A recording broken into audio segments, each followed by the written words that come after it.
Hi guys, welcome back to my channel.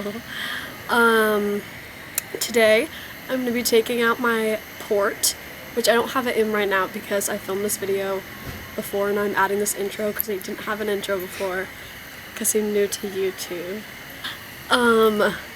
Basically I had a port, it's still in my skin, it's just under my skin. I had it surgically placed in like 2016 or 17 for long-term IV antibiotics, and I'm taking it out in this video. Thank you guys for watching my other video. Thank you for the support and the likes and the views and the subscribers. This is a port. I have it because I had to do IV antibiotics for an infection I had. Fuck, sorry. Oh my god. This is what it looks like. You clean this and then attach the antibiotics and it goes into your bloodstream. I had to have this accessed for a long period of time. Usually only have it accessed for like 2 weeks at most, periodically, and I've had this accessed full time for almost basically 2 years. And my infectious disease doctor told me that that basically the antibiotic isn't really doing anything good for me anymore, so I can finally take it out after a really long time. Okay, taking it off.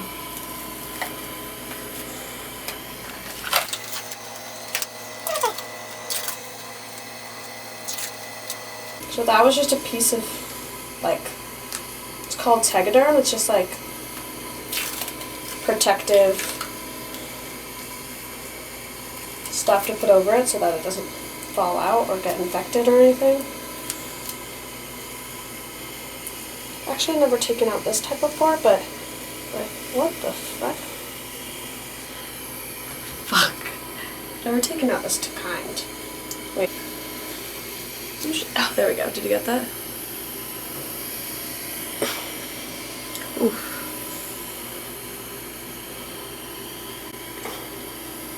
It was this needle, like, poked through my chest into this. That obviously looks really gross, sorry about that. But I put this, like, you pull it and it locks, so that when you put it in the disposal for it, when you put it in the sharps container, it won't poke anybody. Can you get alcohol from me so we can clean it? Stop looking at it!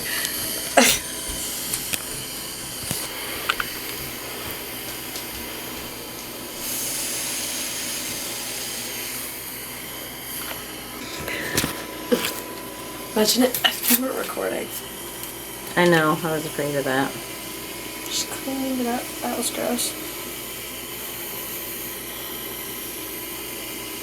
That was really gross, sorry everybody.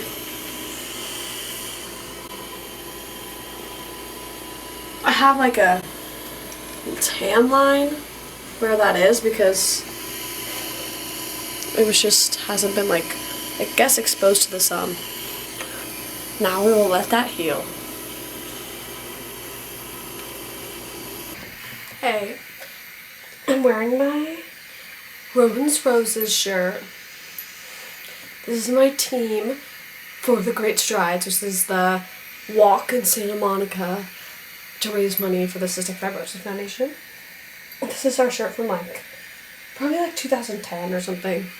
I'm really young, but anyways, what I was filming in that video of me taking out my port, I filmed that like a couple months ago when I wasn't on the official lung transplant list yet. And now I'm on the list. I've been on the list for like a month now, I would say.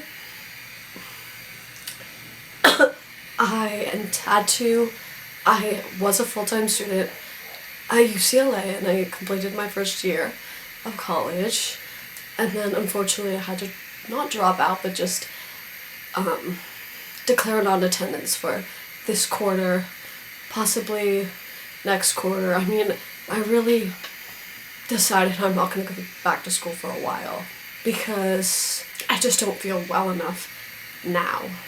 And it would just be best if I waited till transplant and then after recovery to start going back to school. Because my first year of college was really fun, but it was really rough. There was so many things that I had to do. Like I had to ride the bus to school because I couldn't walk. Not ride the bus, I had to ride a van to class that the Center of Accessible Education provided for kids with disabilities, but it was just hard because I just couldn't walk places when I wanted to. I had to rely on this like schedule that I couldn't change on this van, so that was hard. It was hard to like get up and just go to class. There were a lot of aspects to it that were hard. Living on my own was hard because I had to do all my treatments, clean out my treatments by myself, just do everything by myself. And, you know, living by yourself is hard, but then on top of that, having a chronic illness and having to take care of yourself is hard because my treatments take hours, and then they take hours to clean, and it's just really, like, time-consuming, especially when you want to socialize at school and, you know, study and do what you're supposed to do, which is educate yourself and learn. But besides that, so everybody's in college now, and I'm kind of just in this weird limbo stage where I'm just waiting for a call to tell me to go to the hospital and get ready for your lung transplant and I was really scared about it for a while, and that's why I was like so like indifferent, I guess, about getting put on the list, but recently I've just not been feeling well. Like even just like hanging out in my house and like making myself stuff food and taking a shower is all like so tiring, and I'm tired of it. I just want to be able to like be a normal person and get out of my house and not rely on tanks of oxygen and not feel like shit. Not feel like I can't breathe. Like I literally feel like it's just so hard to breathe now. So I'm at this point not really scared anymore to get that call. I'm more just like completely overwhelmed by the idea. I got diagnosed with depression in like 2018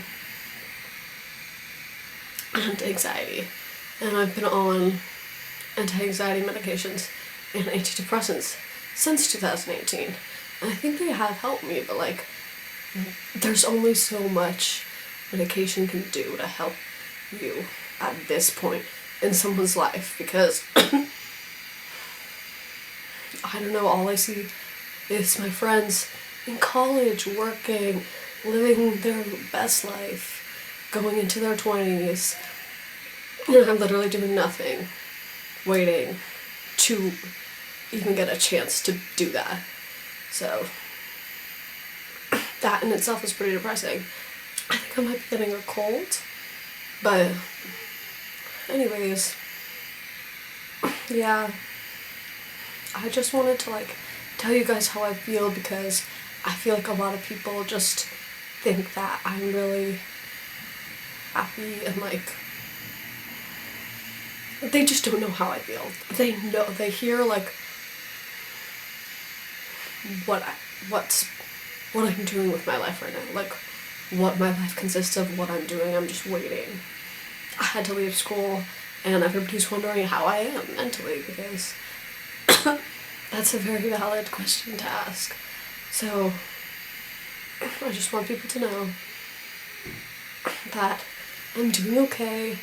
I'm trying to find things to do. I just bought a scanner that scans film, and I've been taking a bunch of film photos throughout the summer. And yesterday, like I know how to scan photos on myself, but getting the colors, because I'm not using auto exposure or anything like that, so I'm just like trying to get the right colors on the scanner, and then in Photoshop trying to get the right colors, and it takes a really long time, but it makes me happy, and that's something I'm doing. I'm also depopping some of my clothes So that's something else I'm doing. I'm trying to get on disability so that I can get money every month because I'm not working. But there's like this, it's just very hard to get on disability, and they don't want you to be on disability. So like, just the government is trying to do whatever it can to like disqualify me from getting on disability. So I've had to have like conversations with lawyers telling me exactly what to say to these people so that they don't deny me of disability. Hopefully I'll do that soon. Another thing that's going on is I qualify for Make-A-Wish Foundation. Okay, back to what I was saying, was just about the wish. So that's something else that I'm thinking about doing before I get my transplant now. Another thing I'm thinking about doing is getting the tattoos that I want, because I know that like right after transplant especially, it's not a good idea to get a tattoo because your immune system's so bad. So I don't know how long I'd have to wait post-transplant to be able to get a tattoo. So I want to possibly get some. I already booked one that I'm getting with my sister, but that's not happening till the end of October. But yeah. Yeah, so that's basically how I'm doing. I'm really thankful for my sister because she's been really helping me. She just graduated college and she came back to LA, and she's just been like really there for me, hanging out with me. And I'm grateful for my mom, obviously, because my mom's always hanging out with me. I'm really grateful for my family right now. That's all I'm gonna say. Yeah, but that's the end of my chit chat. I hope that wasn't really boring. I don't really know what else to say. What really helps me feel okay with the idea of transplant is just all the things that I can look forward to being able to do, which even are as simple as getting out of the house, being able to like cook a dinner for myself without getting tired, being able to dance again, being able to go back to school. It's not even big crazy things like travel, go partying. It's like just living life. That's what I'm excited to be able to do again. So yeah. If you enjoyed this video, please like it, share it with your friends, subscribe, please, because I'm not going back to school anymore. I'm really gonna utilize this YouTube making.